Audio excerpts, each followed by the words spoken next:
हवामान खात्याचा अंदाज बरोबर ठरवत मान्सून केरळमध्ये दाखल झाला।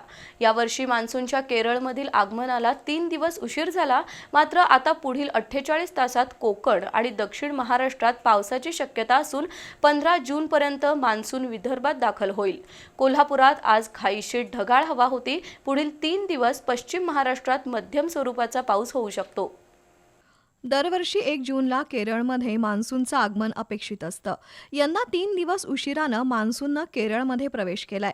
भारतीय उपखंडाच्या दृष्टीनं केरळमध्ये मान्सून येणं महत्त्वाचं असतं।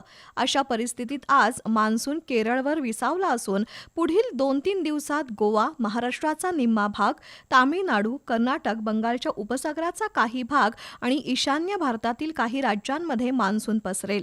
कोकण किनारपट्टीवर येत्या 48 तासात पावसाला सुरुवात होईल, तर 10 जून नंतर विदर्भ, मराठवाड्यात मान्सूनचा प्रवास सुरू होईल आणि 15 जून नंतर संपूर्ण महाराष्ट्रात मान्सून व्यापला जाईल, असं भारतीय हवामान खात्यानं म्हटलंय।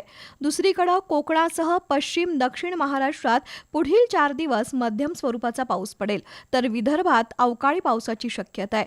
अजूनही विदर्भातील तापमानाचा पारा 40 ते 42 अंशांवर आहे, तर कोल्हापुरात मात्र तापमान 34 अंशांच्या खाली आलंय। आज दिवसभर ऊन आणि ढगाळ हवामान यांचा लपंडाव सुरू होता। पुढील 2 दिवसात मुसळधार पाऊस पडावा अशी कोल्हापूरवासियांची इच्छा आहे, कारण त्यानंतरच उकाड्यापासून मुक्ती मिळेल।